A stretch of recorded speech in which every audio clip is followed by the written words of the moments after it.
you to the power of our story. We are a community where veterans, first responders, and all protectors can connect, share their experiences, and heal together. My name is Sarah Carell, and I will be hosting today's talk on moral injury. So today we have two guests, and I'm going to go ahead and introduce them both, Crystal Romero and also Gregg Martin. And here's a little bit about both of them. So Crystal Romero is a former Army National Guard member, retired Master Sergeant, and mother of three based in New Mexico. She now works at the University of New Mexico as a researcher in the Psilocybin study. So Crystal is a public speaker, policy advocate, and educator focused on moral injury, trauma recovery, and psychedelic therapies. She bridges lived experience with research, legislation, and community healing to support veterans, first responders, and civilians impacted by institutional trauma. Her advocacy began in 2020 with efforts leading to the I Am Vanessa Guillén Act and has since included support for the Brandon Act and New Mexico's Medical Psilocybin Act, SB 219. She conducts community-informed research at the University of New Mexico and works with Beckley Retreats on psychedelic-assisted care initiatives, a national speaker on trauma-informed healing and moral injury. Romero is also an entrepreneur since 2012 with partnerships across nonprofits, academia, and corporate sectors, including S&P Global and West Point. So thank you, Crystal. Now I'm going to go ahead and introduce Gregg Martin. Is a PhD Major General of the United States Army, retired. He is a West Point and MIT graduate, combat veteran, and bipolar survivor and thriver. He is the author of Bipolar General, My Forever War with Mental Illness, and serves as a NAMI and IBPF ambassador. He is a passionate keynote speaker, writer, strategist, and leadership development expert. Gregg has spent the past decade as a full-time mental health advocate, dedicating his life to sharing his bipolar story to stop stigma, promote recovery, and save lives. With over 20 years of senior executive leadership in the United States Army, he commanded troops from platoon to division level, including combat engineering in Iraq, served as president of the National Defense University, and held key academic roles at West Point and the Army War College. A visionary leader, strategic planner, and dynamic team builder, he brings deep experience in engineering, construction, education, and developing high-performing individuals and organizations. Faith-fueled and proudly bipolar strong, Gregg continues to serve a cause greater than himself through speaking, writing, advising, and inspiring others. So I want to welcome you all on, and Crystal, Gregg, I'm so thrilled to have you here. Thank you so much. This is a much needed conversation, as we all know. Sure, thank you. And hello, everyone, and thank you for that warm welcome. I'm really excited to be here. This is my second time or I guess this is my second time as a guest, but first time as a guest speaker. And I've worked with Gregg before at the University of North Carolina on a webinar understanding the spectrum between bipolar, post-traumatic stress, and moral injury. So I'm really excited to be here today to continue this conversation. I'm very passionate about educating people on moral injury because it's something that has helped me in my journey. Once I had the language for it, I went to a 3-day retreat with the Disabled American Veterans Save a Warrior program. And it was like getting an associate's degree in moral injury, and this was in 2021. And having the language for it is what really helped me to start, I guess, to heal myself, because there really is no pill and there really is no treatment for it. Um, Probably because it's often described as a wound to the soul rather than a disorder of the brain. And once I had the language for it, I was really able to start working on myself in a way that was actually impactful and meaningful. And I'm able to live like just live a better life. Um, Except when I'm arguing with my teenagers.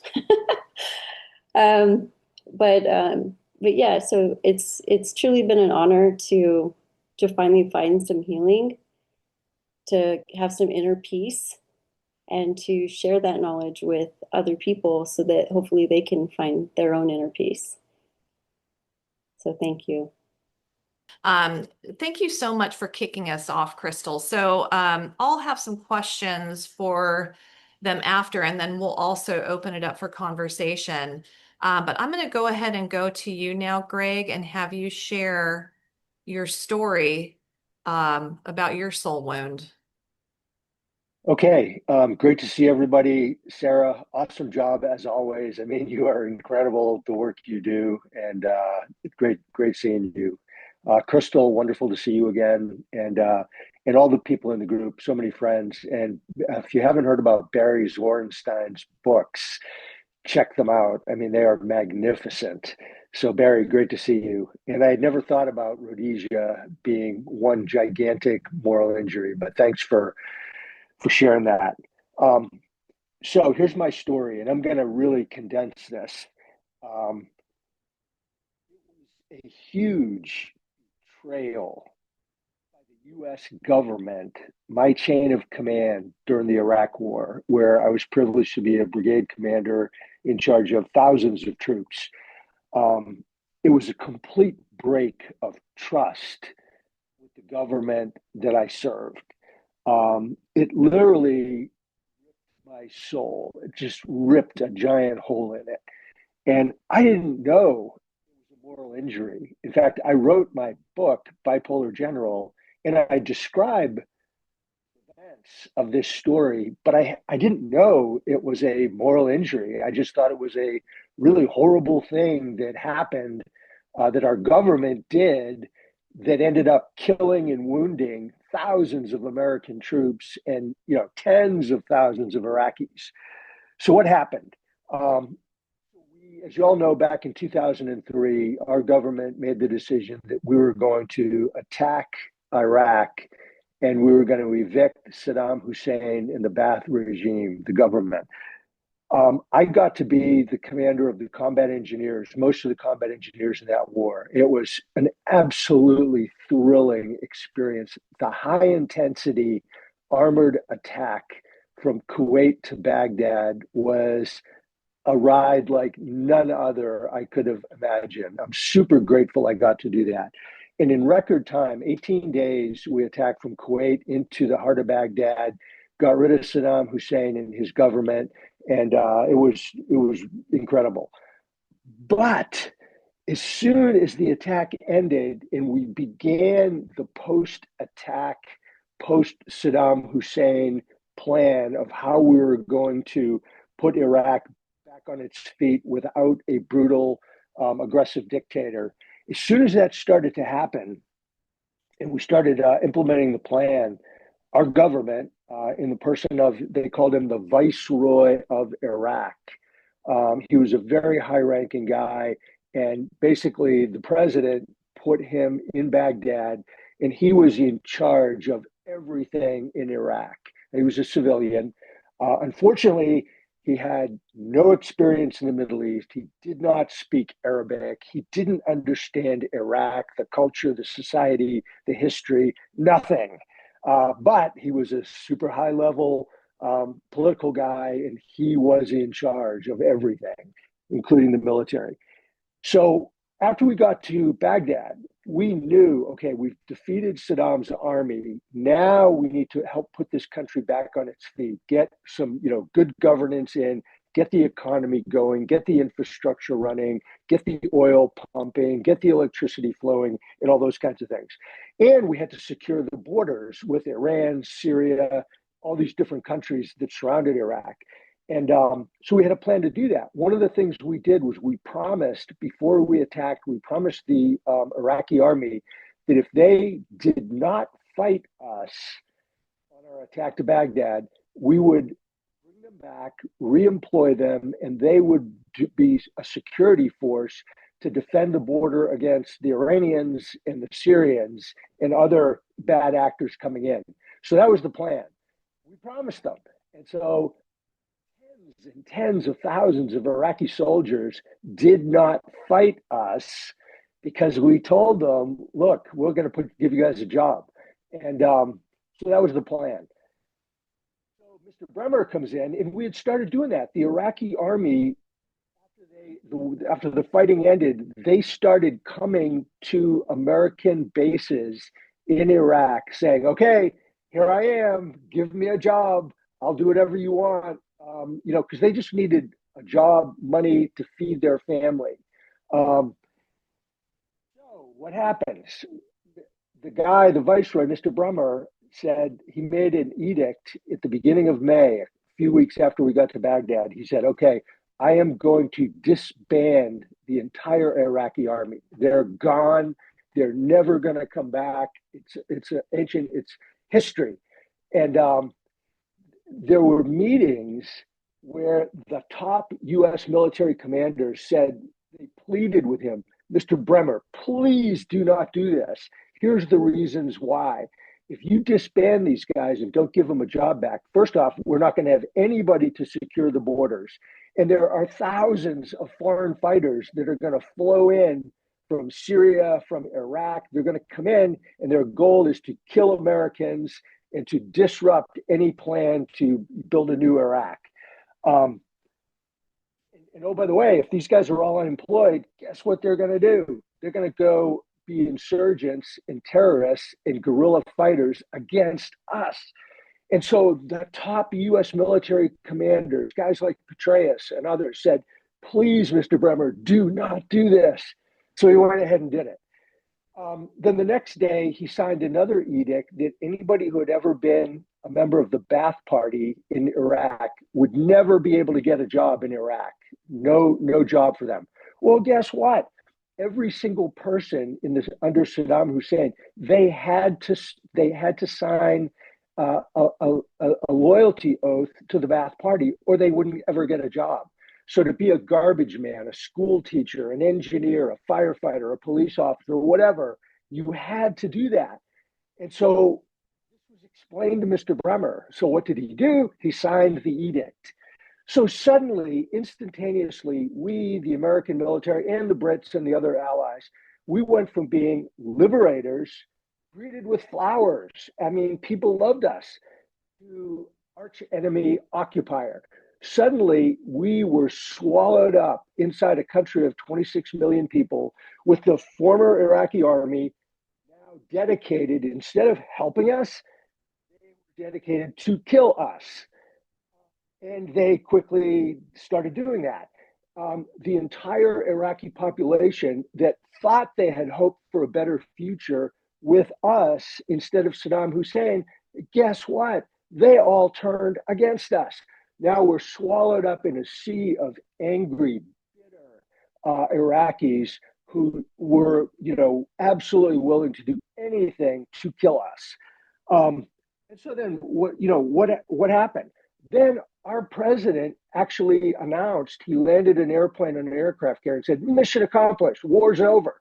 It wasn't over, it was just beginning. Mr. Rumsfeld, the Secretary of Defense, said, you were prohibited from using the word insurgency, even though that's what we were suddenly in, a vicious insurgency. We were in a whole new war that just started with the signature of these edicts. Predictably, we're in a whole new guerrilla terrorist war, replete with, suicide bombers, improvised explosive devices, everything you can imagine, ambushes, snipers, you name it. And it was both the Sunni side of things and the Shia side of things. Iranian militias, who, by the way, are very fierce, brave, innovative fighters dedicated to killing us. And suddenly, there's this surge that went up every single day for weeks, months, and it ended up lasting 8 years of bloody conflict. Um, this literally ripped my soul. The fact that our government officials made these just ignorant, reckless, foolish decisions. What it did to me is it sent me into a rage, just a complete rage, a breach of trust and confidence in our own government. It was also, I didn't know it at the time, but it was this moral injury fueled, it was pouring buckets of gasoline on my bipolar disorder. And it sent me into these manic rages where I was just furious at everything. And it really started to distort everything about me, my judgment, my mind, my thinking, my emotions. And then, later when PTSD kind of kicked in later after the war, it made it even worse. So the whole Iraq thing was just, I was on unknowingly a roller coaster ride of bipolar disorder. Now this moral injury thing just made it 1,000 times worse. Then you would think, okay, after I left Iraq, okay, it'll go away. Wrong. Every time I looked at, heard about, thought about anything to do with the war, with our government, I would go into a rage. It was awful. Then when I got promoted to general, from colonel to general, one thing we would do is for every soldier funeral, a general officer from the army, an active duty general, would go and preside at the funeral. And I did, a whole bunch of those. And every single funeral was a terrible emotional event because, I would meet the family, meet the parents, the mom, and in understanding most of the soldiers who were killed by IEDs. They were killed by suicide bombers. They were killed in ambushes and sniper attacks that were a direct result of these political decisions.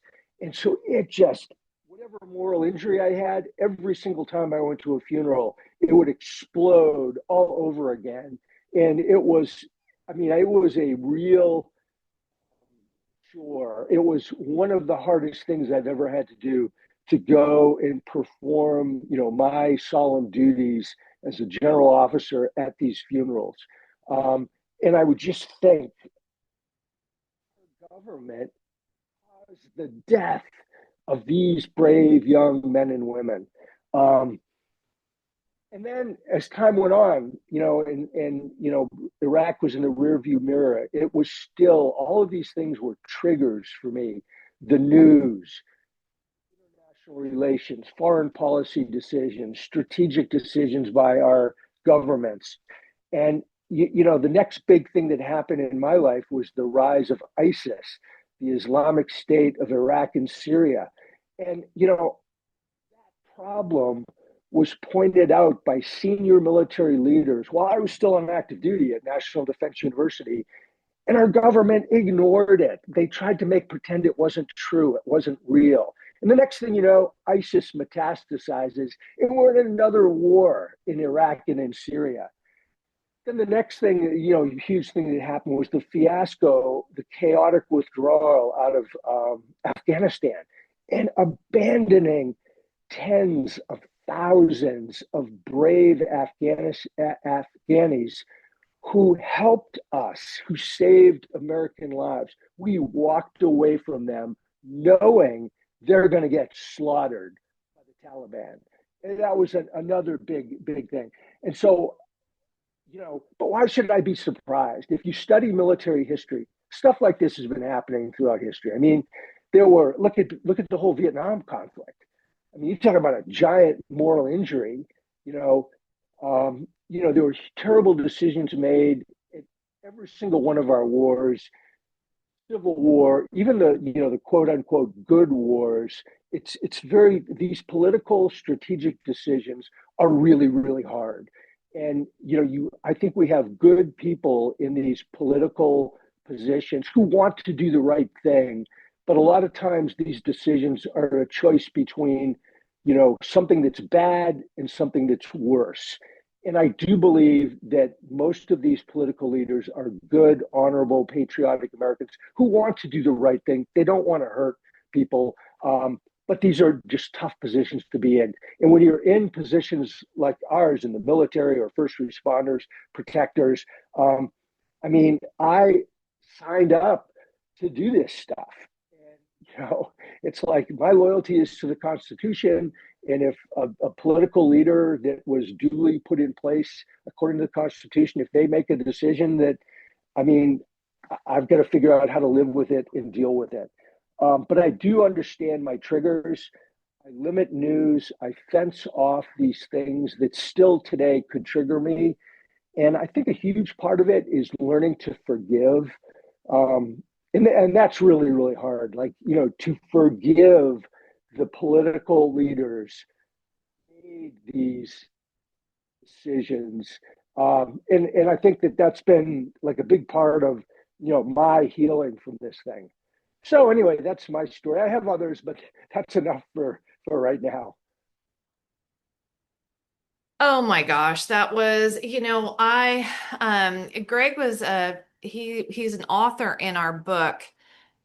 And I remember really wondering what was the story that triggered the bipolar. And I've never heard you share this part of the story, because your story for the book was the bipolar journey. And Gregg, oh man, my heart like just feels everything that you shared, imagining what it was like to be in your position. That is just huge. So I think, let's let's all take a breath. I am going to go to Crystal and have her share a different kind of soul wound from the military, as Gregg, and then just open it up. I'm going to ask a few questions, and please write down your questions so you don't forget at the end, so we can really talk about the impact and the journey into healing after a huge moral injury, a huge soul wound like that. So, Gregg, thank you so much for sharing. I really appreciate it. So, Crystal, why don't we go to your story now? Thank you, Sarah. Thank you, Greg. It's always intense hearing from an officer's perspective on decisions being made at the top. So thank you for sharing and being vulnerable. And hey, Ryan, thanks for having my back today. I always appreciate having a battle buddy out there. Um, so when another form of moral injury is institutional betrayal, and that's kind of something, a topic or a part of moral injury that often gets left out of the conversation. And when we talk about institutional betrayal as a form of moral injury, what that looked like for me was the experience of the system that I trusted most failing to live up to the very values that it taught me to believe in. As Sarah read from my bio, I served full time in the Army National Guard for over 16 years, and my identity was deeply tied to that service. I enlisted at 17, so my formative years were in the military. It wasn't, and I was also, my grandfather was served during World War II. My godfather, who helped raise me, served during World War II. He was a Bataan Death March survivor. So I was a legacy soldier. I am a legacy soldier. And the military wasn't just my job. It was my purpose and my structure and my sense of belonging. I grew up in an unstable home and spent part of my childhood in foster care. So the military became the first place that I really felt a sense of safety and identity and belonging. And that's probably why what happened later affected me so deeply. I believed in our values and in doing the right thing, even when it's hard. This is around a 2011 timeframe. I was serving in a leadership role, overseeing the substance abuse program, and I was also the victim advocate for the sexual assault program. So upholding standards and doing the right thing wasn't optional. It was part of my duty. And I know Ryan has been a guest on here before. I don't know if I'm sure many of you have heard his story. You know, his injury comes from combat. Same with Gregg. You know, it's like a combat injury. But what my injury happened when I spoke up and filed a formal complaint about something that I believed was wrong. And I was advocating on behalf of a sexual assault victim who had turned to methamphetamines and heroin to cope with their rape. And instead of being supported by my leadership, I was isolated, humiliated, marginalized, and referred to behavioral health. While I was at behavioral health, I was prescribed a cocktail of medications that led to severe side effects, including suicidal ideation. It got so bad that I had to self-refer myself into the hospital because I knew I needed help to stay alive. Shortly after that, I returned to work only to be relieved of my position, referred to a medical board, told I was unfit for duty, and was discharged in February of 2014 for what was documented as post-traumatic stress due to hostile work environment. That experience really pulled the rug out from underneath me, and it was like I didn't even understand, because the institution that I had trusted to uphold those values just completely turned its back on me. And it didn't just affect my career, it changed how I saw myself. Um, I just, everything that I believed in had been betrayed. And after I left the military in 2014, I really struggled, and I didn't really know why I was struggling. I was just told that I had post-traumatic stress disorder, which was not accurate. I mean, I did, but that's not really what was causing all that internal conflict that I was experiencing in my head. And I started to question myself, like on repeat. Did I do the right thing? Did I, should I just have kept my mouth shut? And was it worth losing everything that I had built? In August of 2014, I got in the mail this like 16 by 24-inch envelope, and it was my certificate of retirement. It's like this beautiful certificate, right? That most veterans are just so honored to receive. But for me, I opened it, and it was like a participation trophy, because I lost my retirement. I don't get a retirement. And so that evening I attempted suicide. I just couldn't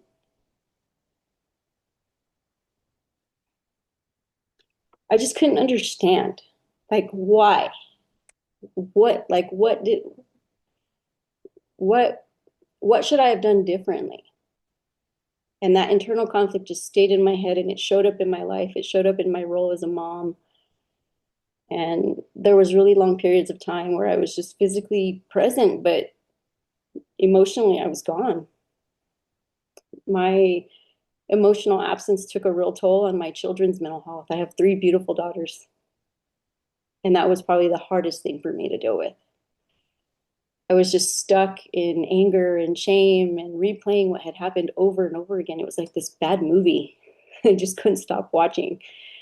I just couldn't make sense of it. And I had a lot of shame and overwhelming guilt from my suicide attempt, because I I kept thinking like, man, like I'm the daughter of a Bataan Death March survivor. Like this man lived to be 82 years old, survived unimaginable things and never gave up. And he would be so disappointed in me right now. And so just that shame that was just on loop just really ate at me. But I also knew that I wanted to live, that I wanted to, I want to raise my kids. I wanted to have a good life. So I did everything that I was supposed to do. I tried everything that the VA had to offer. And when I say everything, I mean everything. EMDR, cognitive processing therapy, transcranial magnetic stimulation, 5 stellate ganglion blocks. And I just wasn't, I wasn't, it just wasn't, I wasn't getting better. And I want to be clear that I am not bashing the VA. I have been fortunate to have really good providers that, hey, okay, Crystal, that didn't work. Let's try this. And it just nothing was working.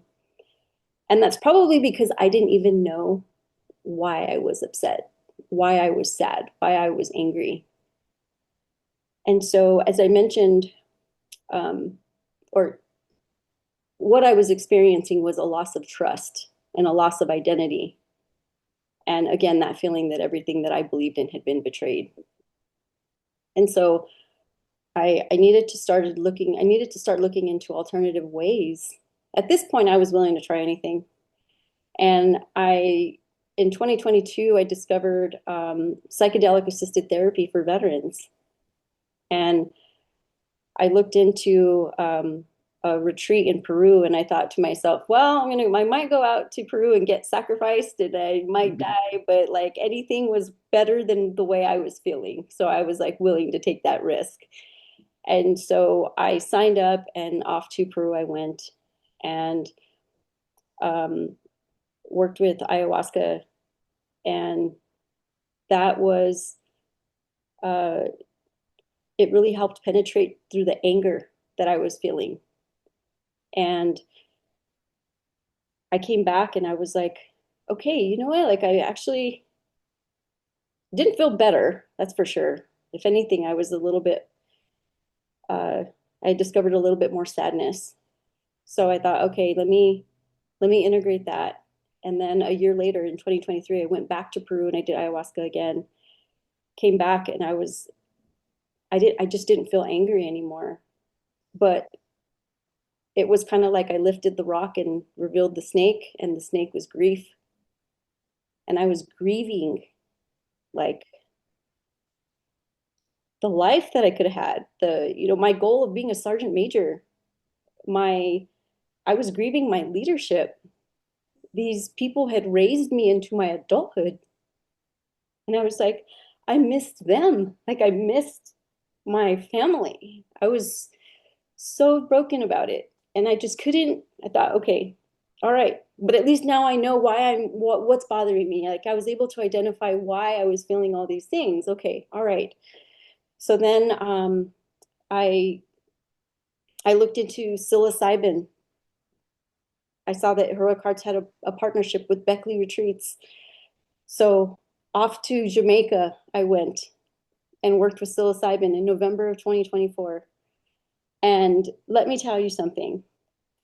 I came back from Jamaica with this overwhelming, I was so proud of myself for overcoming so much in my life and for continuously just seeking new ways, new pathways, new alternative ways of fixing my broken heart.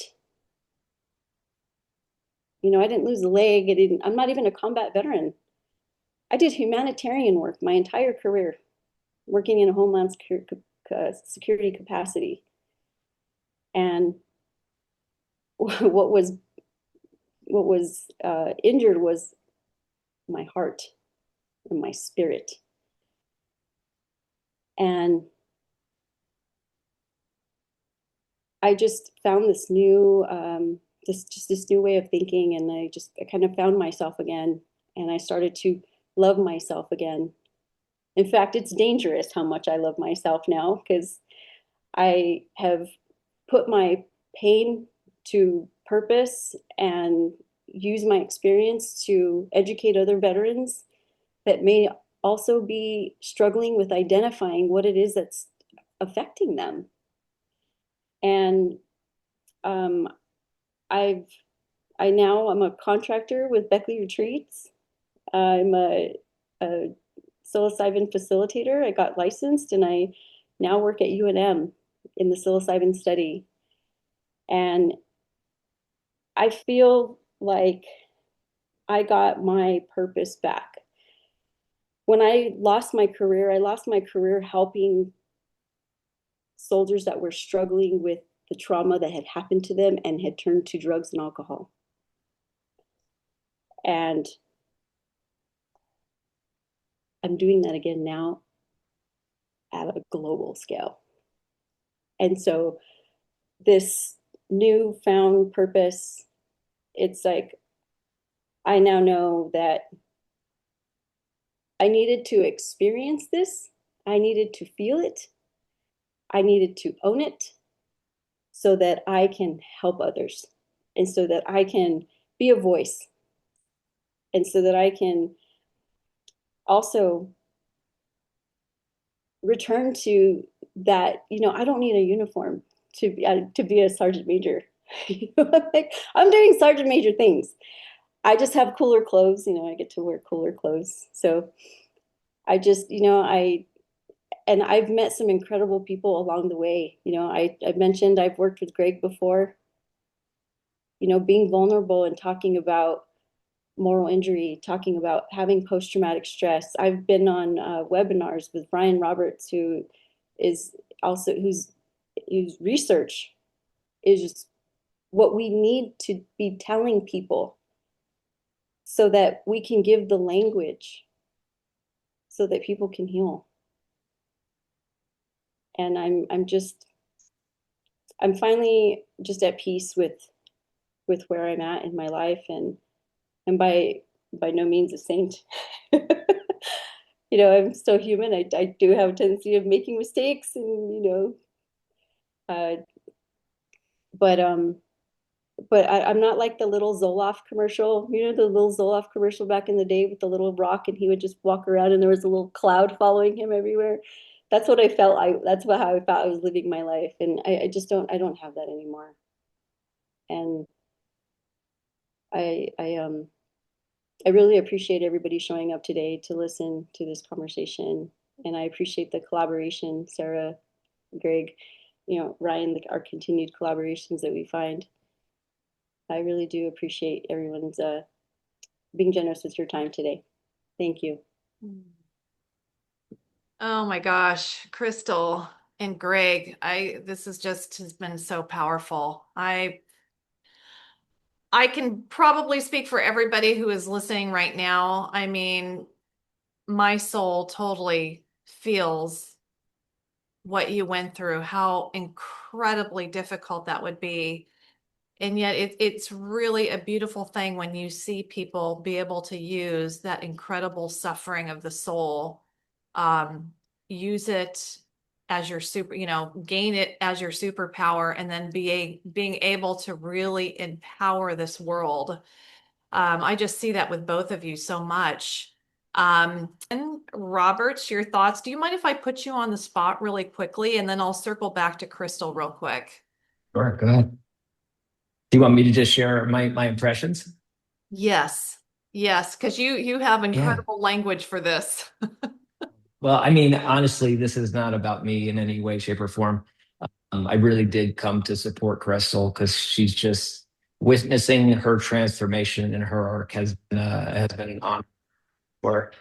And seeing her gain the language and the ability to, I think, move through her story in such a human and relatable way. I think it's just a beautiful thing to witness. And, I'm always encouraging Crystal, because we can't have this idea in our head that moral injury is about combat. Right. Absolutely. Is there a higher likelihood that somebody's going to be exposed to something that's really, really going to fracture their worldview? 100%. I think there's a higher likelihood. But each and every one of us have opportunities on the daily to face moral distress. And that moral distress is cumulative if we don't recognize it and work through it, integrate it. Um, and her story is one, obviously it's beautiful because it's triumphant in the end. But I think also her willingness to recognize that she's still a work in progress. I think we all are. Healing and restoration is not a destination, it's a process, and we're always undergoing it because even in a good way, we should all be dying to our old identity and growing into new. I think that's a healthy way to go about life, but not in a way when it completely disrupts everything about what we think about ourselves and the world around us. It should be more of a slower and deliberate and iterative process. It's just beautiful to hear, how she's moved through it and where she is today. And I'm just really proud of the work she's doing. And it was wonderful to hear Gregg's story as well. Being the person who was on the ground and moving into Iraq in 2003 in an AAV, and knowing that he was supporting us is a great connection to have. That's really cool. Well said, Ryan. Thank you so much. Yeah, you're welcome. You are definitely such a big part of this conversation. That's why we've had you on like 3 times. So Thank you, Sarah. thank you. Thanks so much, Ryan.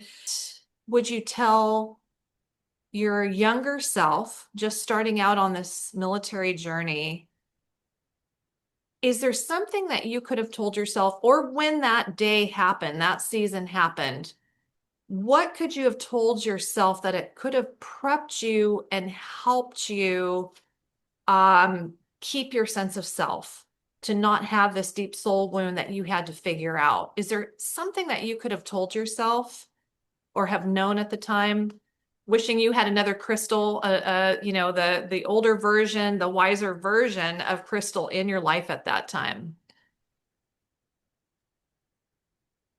Wow, thank you for your question. That's kind of heavy.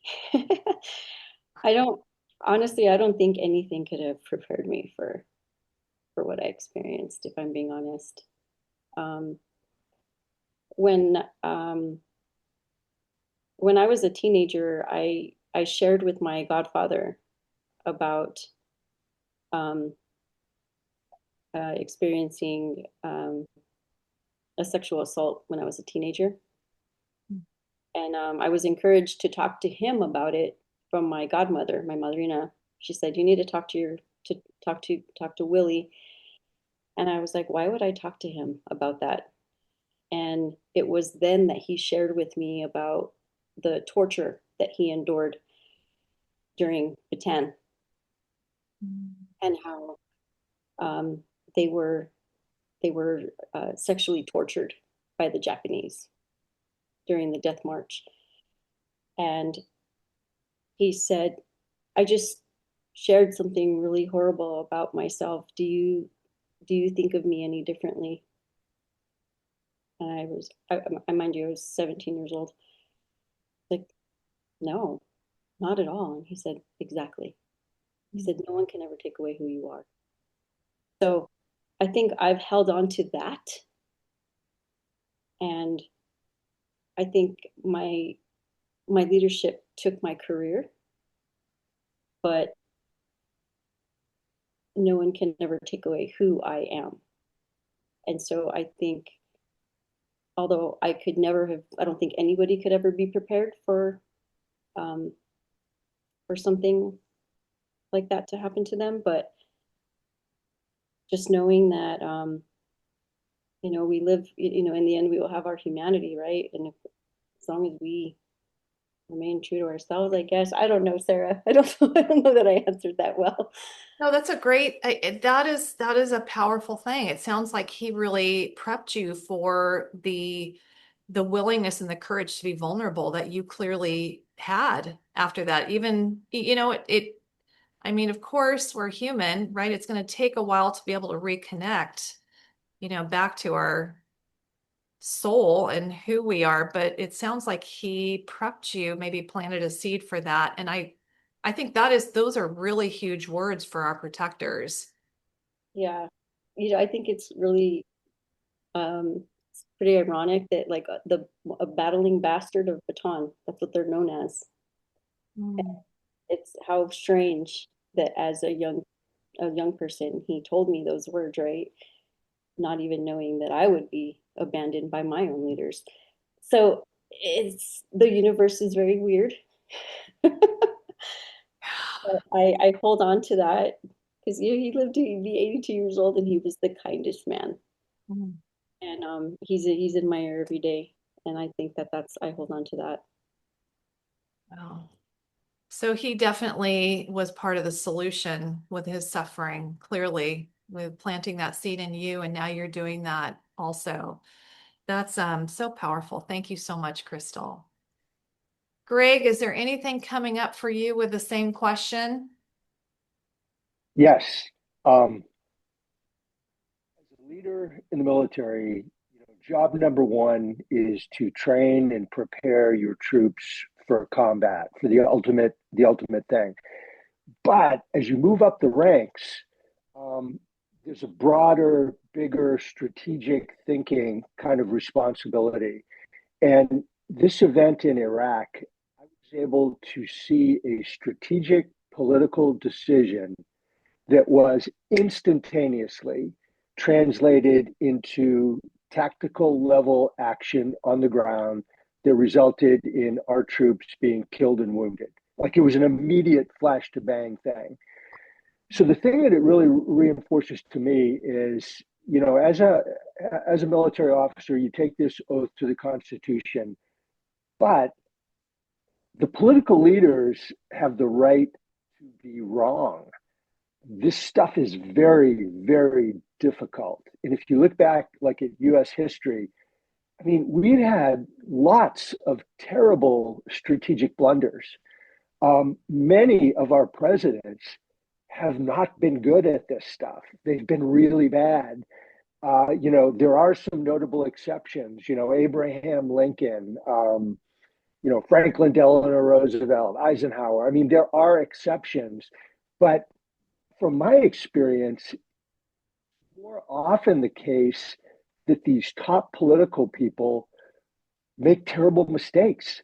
Mm. They're not educated. They often don't know what they're doing. They're often reckless. Um, and so, one of the things that we always were trained as US Army officers is you're the military expert, but reach out to the State Department and the intelligence people, your allies, so you get, a full picture. And then when these big strategic political decisions are made, give your honest, candid, unvarnished advice, knowing that it may cost you your career like that. And in the Iraq War, one of the things that happened is, our political leaders, they wanted the Iraq War to be quick, fast, clean, high tech. And it was at the beginning, for the first 3 weeks. For the next 8 years, it was bloody, in the mud. And one of the people who, at the beginning of the war, before it started, was the chief of staff of the Army, General Eric Shinseki. Mr. Rumsfeld and Mr. Cheney and Mr. President Bush asked him, "What's it going to take? What's it going to take to succeed?" And Shinseki said, "Look, I've been to war many times, including Vietnam, the Balkans, and others." And he said, "We are going to go in, we're going to get to Baghdad fast. We're going to get rid of Saddam Hussein fast. But then a whole new war is going to start. Take 400,000 troops on the ground to provide security, cut off the border flows of foreign fighters and all that kind of stuff, stabilize the country." And, what happened to Shinseki? He was fired. They fired him for speaking the truth with his honest military judgment. And the same thing's happening today. So I think what I've learned out of all that is do the right thing. I think American military culture is very strong. I think the way we develop our leaders and their identity and their approach to the job is solid. If I was going to go back and do it again, I would do the same thing. If I was in those meetings with Mr. Bremer, I would have told them the same thing our 3 and 4 stars told them. Don't do this. This is a disaster. Here's what's going to happen. And, let the chips fall where they may. And that's our job. That's what you got to do. But you could have a terrible price to pay for whichever way it goes. Oh my gosh. So the people who were the most educated on the culture and everything that you just described, it was just not being listened to. But your advice is just make sure that you say something, that you do the right thing, like both of you did, but it doesn't guarantee anything. I mean, it doesn't guarantee that you're going to be listened to. Even just maybe understanding that, is that some kind of protection or um, does that make sense? Does my question make sense here? Is it some, Yes. okay. Yeah. I mean, it was interesting. One of like my coping, the best way I could cope with this whole thing was, once those decisions were made, literally every day there were more IEDs planted on the roads, more ambushes, more sniper attacks, more rocket attacks, more and more people getting killed, wounded, all that bad stuff. And I just said, okay, I took an oath to support the Constitution. Mr. Bremer and our political leaders in Washington, they are in those positions because of our constitutional process. This is the way it works. My job as a soldier is to carry out legal orders and do the best I can do. So I just doubled down on training, preparing our soldiers to fight this new war. So instead of fighting tank on tank and artillery and a high tech conventional combat, it was now guerrilla warfare, IEDs, terrorists, suicide bombers, stuff like that. And I said, okay, we are going to be as smart, as innovative. We are going to train like crazy, before our troops go outside the wire so we can do our best to get the job done and keep them alive so they can go home with all their body parts. Wow. Yeah, okay. I get it. Um, well, listen, I know Crystal has to go. Everybody on the group, if you can, hang on. I'm gonna turn off the recording and I just want to thank Crystal. I want to thank Greg. Thank you so much, Ryan. Your thoughts also. This, I know from hearing hundreds and hundreds of stories, this is a huge topic. And the more that we can hear these stories and hear the insight, be able to connect that, people connect that to their own moral injury, be able to articulate their own story, the quicker people can be empowered again to live life to the full, to find meaning and purpose again. So thank you so much. And everybody else, hang on, we'll continue this conversation.